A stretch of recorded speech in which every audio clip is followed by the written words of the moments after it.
Vamos lá, pessoal! Ânimo, força! Você vai passar no concurso, vambora! Tem que se animar. Pode ficar desanimado, não.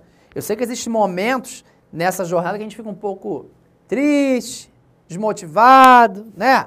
Os amigos desaparecem, eu sei que os amigos desaparecem. A família chama, insiste, pô, você não pode fazer nada, vamos sair. Marido, a esposa quer viajar, não dá, eu tenho que estudar. Ninguém entende, né? Só entende quem está vivenciando isso com você, sem dúvida alguma. Por isso que eu até falo para você entrar lá no grupo, por isso. Porque lá no grupo a gente está em sintonia no Facebook. Mas é difícil mesmo, muito difícil, mas vale a pena. Porque depois, você passa a ser a pessoa mais interessante da face da Terra. Eu falo isso no presencial, os alunos ficam rindo, achando até absurdo. Não é não, não é não. Depois que você passa, como você fica interessante, como o povo vai te procurar, né? É impressionante. Mas vamos embora. Vamos voltar para a nossa realidade dura e cruel, mas que vai ser prazerosa e muito breve, bem breve mesmo. Bom, continuo falando com você sobre os direitos constitucionais, que está sempre no seu edital lá, direitos constitucionais, que é o artigo 7º da Constituição Federal. Tem que saber a literalidade desse artigo. Eu até sugiro a vocês que quando você estiver na véspera da prova, esse artigo 7º é um estudo certo, para você fazer um deslocamento para a sua prova no dia anterior. Quem vai viajar de uma cidade para outra, de um estado para outro, para fazer para outros TRTs no avião, dá uma boa lida no artigo 7º, no hotel, minutos que antecedem a prova, porque isso cai e cai na literalidade. E você não pode perder uma questão ridícula de fácil dessa, tá? Então, seguindo. Então, falei do trabalho do menor, noturno, perigoso e insalubre. Agora, 34. Igualdade de direitos. A gente já falou sobre isso, ó. Igualdade de direitos entre o trabalhador com um vínculo empregatício permanente e o trabalhador avulso. O avulso não é empregado, ok, mas a Constituição Federal assegurou ao avulso os mesmos direitos pertencentes ao trabalhador com um vínculo empregatício permanente, tá? Então tá aí pro avulso. Artigo 7º, parágrafo único. São assegurados a categoria dos trabalhadores domésticos. Vou ler de novo? Não vou ler nada, porque a gente já falou sobre isso lá no vídeo. Deixa eu te falar qual foi o vídeo, agora eu anoto tudo. No vídeo 4, tem lá, que a gente está falando de doméstico, a gente falou do artigo 7º, parágrafo único. Volta lá, você ficou com alguma dúvida, né? A modificação aqui agora é tamanha, porque ampliou e muito os direitos domésticos, já falei isso com você sobre isso. Em sua prova, acredito, como vem sendo, que ele pergunte a literalidade do dispositivo. Tá bom? Vamos treinar? Não rejeitar? Nunca! Essas questões, eu sugiro que você dê um pause. Eu leio com você. Vamos combinar logo isso aqui. Combinar, já fiz um monte, né? Mas você já entendeu. Lê a questão comigo, pausa. Você tem um recurso excelente aí. Você pode, ó, pá, me estacionar, ó. Posso ficar com uma cara horrível agora, pá. Você me estaciona, fico congelado, você faz a questão, volta e confere comigo. Se errar, volta para o dispositivo de lei que não erra nunca mais. Só ler ele de novo. Bora. Olha lá. Prova para técnico. Técnico, 9ª região. Como é que cai? Eu falei, 2013 FCC. Cai na literalidade. Olha aí, meu amigo técnico. De acordo com previsão constitucional, o descanso semanal remunerado deve ser concedido a, preferencialmente aos sábados, b, preferencialmente aos domingos, salvo em semana em que o domingo coincida com feriado, c, alternativamente aos sábados e aos domingos, d, exclusivamente aos domingos, e, preferencialmente aos domingos. E aí, qual é o gabarito? Preferencialmente aos domingos. O Constituinte deu a ideia de que seja aos domingos, mas se por algum motivo não puder ser aos domingos, que seja em outro dia dentro da semana, claro. Portanto, o gabarito, letra E, não é exclusivamente, é preferencialmente. Próxima questão. Constitui direito do trabalhador de acordo com a Constituição Federal, artigo 7º, inciso 13. A duração do trabalho normal não superior a, muito fácil, é técnico TRT do Rio de Janeiro, ó. 8 horas diárias e 44 semanais, 8 horas diárias e 40 semanais, 8 horas diárias e 48 semanais, 6 horas diárias e 30 semanais, 6 horas diárias e 36 semanais. 6 horas não é porque não está falando que é turno ininterrupto. Então, estou entre as 8. Vou ficar com o quê? Com gabarito. Gabarito, letra A, 8 diárias e 44 semanais, facultada compensação, que a gente fala depois. Terceira questão, CESP-NB. Olha aí o pessoal do TRT da 8ª região. Vamos lá, galera, vamos lá, tá chegando a hora. É direito de trabalhadores urbanos e rurais. A remuneração do trabalho noturno superior à do diurno, salvo nos casos de revezamento semanal ou quinzenal. Certo ou errado? É direito do trabalhador essa remuneração superior ao trabalho noturno? É, claro que é. Trabalhar à noite vai ganhar mais do que do diurno. Salvo nos casos de revezamento semanal ou quinzenal? Não. Não. Isso aqui não foi recepcionado pela Constituição Federal. Não tem esse salvo, não. Portanto, está errado. Todo empregado empregado que trabalha à noite, do período das 22 horas até as 5 horas, vai receber o adicional. Pouco importa, isso aqui, ó, não tem nenhum valor. Se é revezamento semanal, quinzenal, isso não importa. Quarta questão, também do CESP.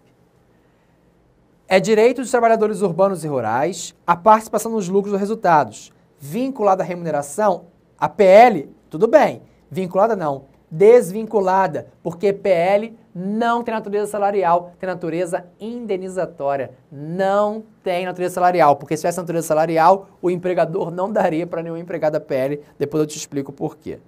Tá? Quinta questão. Questão para analista judiciário, área judiciária TST, 2012, ó, cai também analista. São direitos constitucionais dos trabalhadores previstos no artigo 7º da Constituição Federal. Letra A, licença paternidade, garantia o direito adquirido e responsabilidade salarial? Vamos devagar. Licença paternidade, ok. Garantia o direito adquirido? Opa! Isso está previsto lá no artigo 5º, na aula de Constitucional, que eu estudo com o professor Alexandre Araújo. Isso está lá, não é aqui com o Rogério Renzetti no trabalho, não. Então, fora.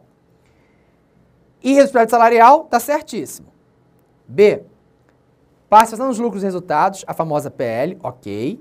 Salário família, ok. Direitos de petição aos órgãos públicos? Não. Isso não é direito, isso não é no artigo 7º, não. Isso é direito do trabalho, não. Isso não é de mim, não. Sai de mim, sai de mim. C, seguro-desemprego? Certo. Proteção em face da automação? Certo. Proteção ao mercado da mulher? Muito boa. Como é que eu faço na prova? Bolinha do lado e vou ler letra D. Depois eu volto. Adição de penosidade? Certo! Certo! Está previsto no artigo 7º da Constituição? Está sim. Não foi regulamentado, mas está. Penosidade está lá. Tá? Insalubridade, periculosidade, penosidade. Função social da propriedade? Não. Aí não, isso não é meu, não. Piso salarial, sim. Licença gestante, ok. Adição de insalubridade, ok. Contraditória e ampla defesa? Não, isso é para constitucional. Gabarito, letra C de casa, ok? É assim que faz. Seguindo, virou o tema. Vamos falar agora dos sujeitos do contrato de trabalho. A gente já sabe, o que a gente já sabe? Que toda relação de emprego corresponde a uma relação de trabalho, mas nem toda relação de trabalho é uma relação de emprego. Nós temos outras relações, eventual, avulso, temporário, já sabemos disso. Sabemos isso. Já sabemos os requisitos caracterizadores da relação de emprego, quais sejam: subordinação, habitualidade, onerosidade, pessoalidade. Sabemos isso tudo. Só que agora a gente vai conhecer os sujeitos desse contrato. A gente agora vai conhecer a fundo o empregado e o empregador. Quem é o empregado, quem é o empregador, ok? O conceito de empregado está lá no artigo 3º da CLT e você tem que conhecer ele direitinho. Artigo 3º. Considera-se empregado toda pessoa física que prestar serviços de natureza não eventual a empregador sob a dependência deste mediante salário. Eu não sei se você observou que do artigo 3º da CLT eu estou extraindo requisitos caracterizadores da relação de emprego. Considera-se empregado toda pessoa física. Empregado é só pessoa física. Que prestar serviço de natureza não eventual. Esse não eventual é a não eventualidade, igual a habitualidade. A empregador, sob a dependência, não posso chamar essa dependência de subordinação? Posso. E mediante salário, salário aqui, onerosidade. Tá? Parágrafo único. Não haverá distinções relativas à espécie de emprego e à condição de trabalhador, nem em trabalho intelectual, técnico e manual. Não há nenhuma diferença se o trabalho é técnico, se o trabalho é manual, se o trabalho é intelectual. Preencheu os requisitos, empregado você é e não pode existir nenhuma distinção.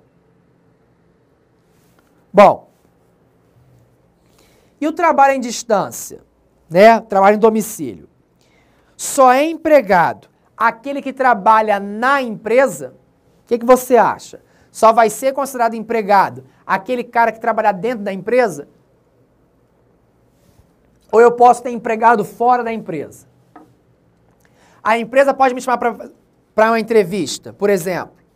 Fiz a entrevista, fiz as provas, passei. Ela pode ir na minha casa e montar um home office para mim? Pode. Pode.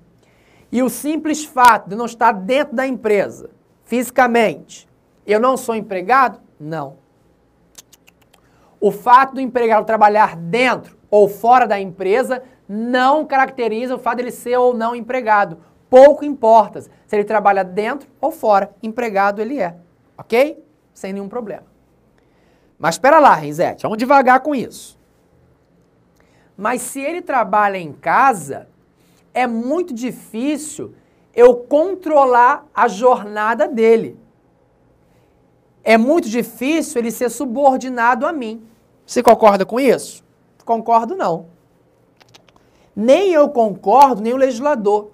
Porque o legislador diz o seguinte, que os meios telemáticos, tá? Telemáticos e informatizados se equiparam à subordinação direta, ao controle direto.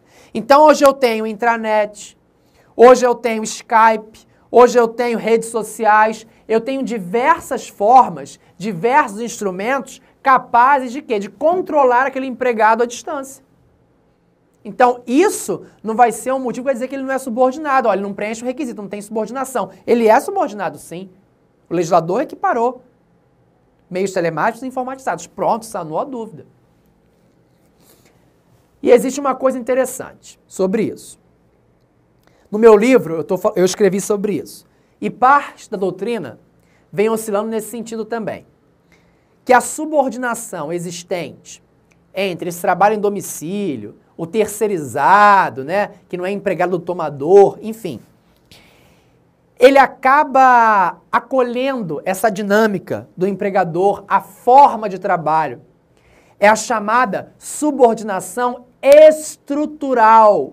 Essa subordinação é chamada de subordinação estrutural. Se eu estou trabalhando para aquela empresa, mesmo que eu trabalhe em casa, eu automaticamente, ao aceitar, eu incorporei aquelas normas. Eu estou na linha da empresa, eu trabalho com aquela finalidade, com aquele regulamento, ok? Chamado hoje de subordinação estrutural. A partir do momento que eu aceitei, eu automaticamente ingressei naquela corporação, eu ingresso nos moldes daquela corporação, tá? No livro, eu estou falando legal sobre isso, dá uma olhadinha lá que você vai gostar. Bom, então o artigo 6º da CLT que fala desse trabalho à distância, fala assim, não se distingue entre o trabalho realizado no estabelecimento do empregador, o executado no domicílio do empregado e o realizado à distância, o teletrabalho, desde que estejam caracterizados os pressupostos da relação de emprego. Então, pouco importa se eu trabalho dentro ou fora da empresa. Isso não importa em nada, tá? Eu sou empregado desde que eu preencha todos os requisitos. Parágrafo único, sanou a dúvida. Os meios telemáticos e informatizados de comando, controle e supervisão se equiparam para fins de subordinação jurídica aos meios pessoais diretos de comando, controle e supervisão do trabalho alheio. Ou seja, o simples fato de eu estar longe não vai poder dizer que eu não sou subordinado. É bem claro o legislador, os meios telemáticos e informatizados se equiparam à subordinação jurídica direta, que é aquela que ocorre na empresa. Tá bom? Tá aí, ó, subordinação estrutural, que eu falo no meu livro, vou ler para você, ó. A subordinação estrutural é um novo conceito de subordinação que a doutrina de jurisprudência vem sustentando para poder solucionar casos como o de terceirização e o do teletrabalho.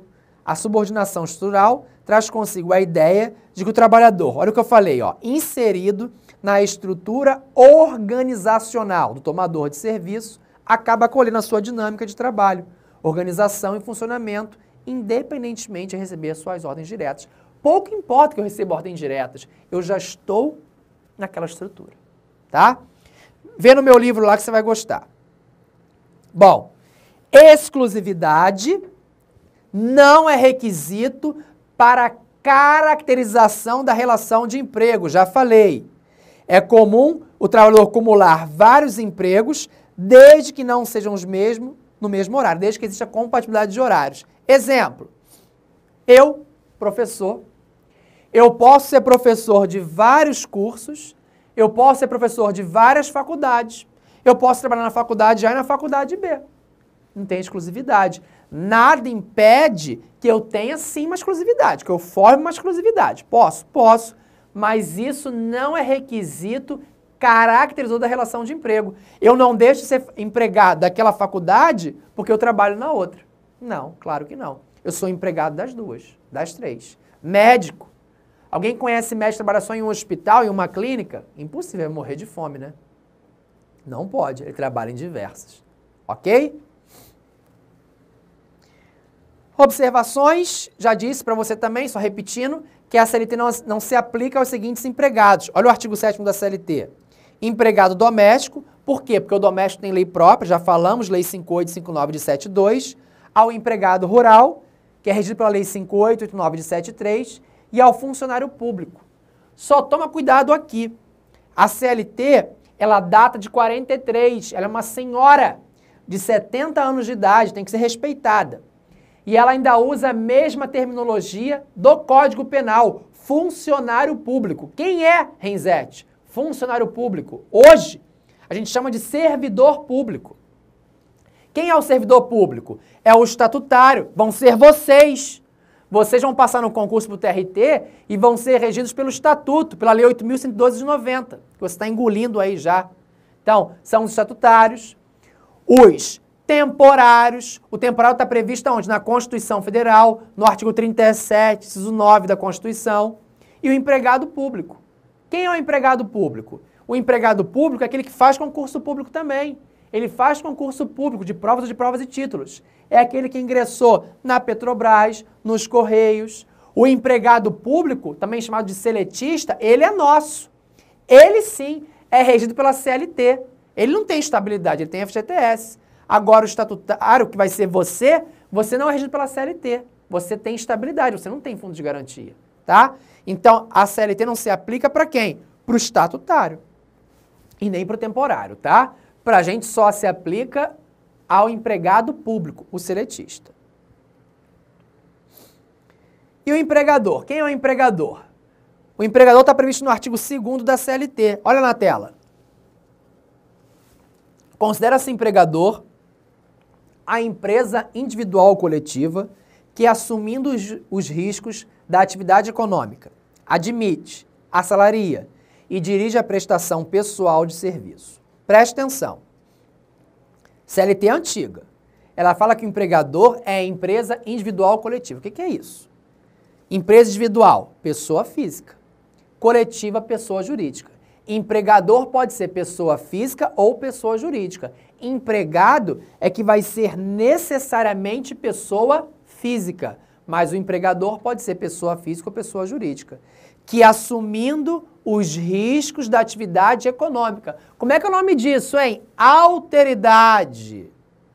Admite, assalaria e dirige a prestação pessoal dos serviços. Pessoalidade. É o requisito que faltava. O artigo 3º da CLT trouxe alguns requisitos da relação de emprego, mas faltava um, que está aqui, a pessoalidade. E a alteridade, que a parte da doutrina, alguns entendem que não cabe como requisito, está presente aqui. Eu, particularmente, entendo que a autoridade é, sim, requisito caracterizador da relação de emprego. Os riscos da atividade econômica, os riscos do negócio, pertencem ao empregador, tá? Mas isso fica para outro momento essa discussão. Existe ainda o empregador por equiparação. Está previsto no artigo 2º, parágrafo 1º. Eu sou advogado. Eu posso contratar uma secretária como minha empregada? Posso. Eu posso contratar um advogado como empregado? Posso. A igreja não tem fins lucrativos, mas ela pode contratar um empregado? Pode. Se ela contratar um empregado, ou se o advogado, no meu caso que eu falei para você aqui, contratarmos os empregados, nós vamos ser os chamados empregadores por equiparação. Preencher os requisitos, empregador eu sou. Artigo 2º, parágrafo 1º da CLT. Põe na tela. Equiparam seu empregador para os efeitos exclusivos da relação de emprego, os profissionais liberais, as instituições de beneficência, associações recreativas ou outras instituições sem fins lucrativos que admitirem trabalhadores como empregados, tá? É o chamado empregador por equiparação. Grupo econômico. Vamos dar uma lidinha no artigo 2º, parágrafo 2º, que despenca em provas, tá? E eu explico. Sempre que artigo 2º, parágrafo 2º da CLT, vamos lá. Canetinha na mão aí. Sempre que uma ou mais empresas, tendo embora cada uma delas personalidade jurídica própria, estiverem sob a direção, controle ou administração de outra, constituindo grupo industrial, comercial ou de qualquer outra atividade econômica, serão, para os efeitos da relação de emprego, caneta na mão, solidariamente responsáveis, a empresa principal e cada uma das subordinadas. Então, grupo econômico, responsabilidade solidária. Eu vou ter o quê? Mais de uma empresa, ok? E elas não precisam trabalhar no mesmo ramo, posso ter uma padaria e uma farmácia, tá? Mas eu tenho a ideia de que elas são controladas por uma única empresa. É a teoria do empregador único. Nesse caso, elas vão responder na forma passiva solidariamente. Vamos, por exemplo, para ficar bem mais fácil? Olha o empregador pobrinho. Vamos falar do empregador pobrinho. Quem não conhece o senhor Ike Batista? O Ike Batista, ele é dono de centenas de empresas, não é isso? Tudo que termina com X, tem esse solzinho aí é dele. Então, coloquei aí para você a EBX, Glória Palace Hotel, IMX, OSX. Vamos imaginar que eu seja empregado da EBX. Primeiro, você não tem nenhuma dúvida que cada uma delas tem personalidade jurídica própria, tem seus empregados próprios, estatuto, regras próprias, tudo próprio. Mas elas são, sem sombra de dúvida, controladas por ele, pelo Ike Batista. É o chamado empregador único. Essa é a ideia do TST. Teoria do empregador único. Ok. Vamos imaginar que eu seja contratado pela EBX. A EBX, isso aqui é um grupo econômico, ok? A EBX não paga meus salários. E eu vou ajuizar uma reclamação trabalhista hoje. Então, eu bato no seu escritório. Fiz que você é advogado. Estuda para concurso e advoga. Você vai fazer o quê? Você vai ajuizar a reclamação trabalhista contra a EBX somente. Você pode ajuizar contra a EBX, contra o Glória Palace, contra a IMX, contra a OSX. Só contra a EBX e Glória Palace, EBX, Glória Palace e IMX somente, ou contra nenhuma. Contra uma, contra duas, contra três ou contra todas? Contra todas. Porque isso aqui é um grupo econômico. Teoria do empregador único. Todas as empresas são controladas por ele. Então, nessa hipótese, a responsabilidade passiva vai ser solidária. Todas elas vão responder pelo meu crédito. Se o juiz do trabalho encontrar grana na execução só na OSX, tá pago. Ok? Não acabou, não. Eu sou empregado no meu exemplo da EBX, mas vamos imaginar que hoje eu cheguei na EBX e o meu diretor falou para mim assim, Renzete, nem liga seu computador, você vai hoje lá para a OSX trabalhar. Observa, na minha jornada de trabalho, não é extra não. Pode? Pode. E isso vai formar a existência de mais de um contrato de trabalho? O que você acha? Não. Súmula 129 do TST. Qual é o entendimento? Se a gente tem responsabilidade solidária passiva para pagar os seus créditos, a gente também tem responsabilidade solidária ativa. Olha aqui. A formação do grupo econômico depende da presença de no mínimo 2 empresas, claro, as quais sejam sob a direção única, existindo sempre uma empresa principal controladora das demais. Todas as empresas do grupo deverão exercer atividade econômica, óbvio, né? Atividade econômica, mas não é necessário que seja a mesma atividade. Pode ser uma padaria, uma farmácia, um restaurante, o que for. Prevaleceu a teoria do empregador único para definir a responsabilidade solidária passiva do grupo de empresas pelo adimplemento das obrigações trabalhistas. Então, se não me pagou meu salário, qualquer uma empresa do grupo econômico pode ser chamada em juízo para pagar. Se tem solidariedade ativa, se tem solidariedade passiva, tem ativa também. Súmula 129, olha lá, ó. A prestação de serviço a mais de uma empresa do mesmo grupo econômico durante a mesma jornada de trabalho não caracteriza a coexistência de mais de um contrato de trabalho, salvo o ajuste em contrário, tá? Tudo bem, gente?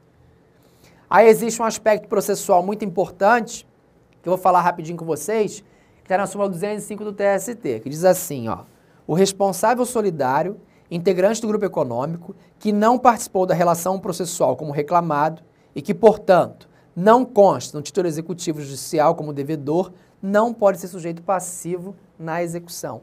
Qual é o entendimento aqui? Tudo bem, o TST entendeu. O grupo, de fato, tem responsabilidade solidária.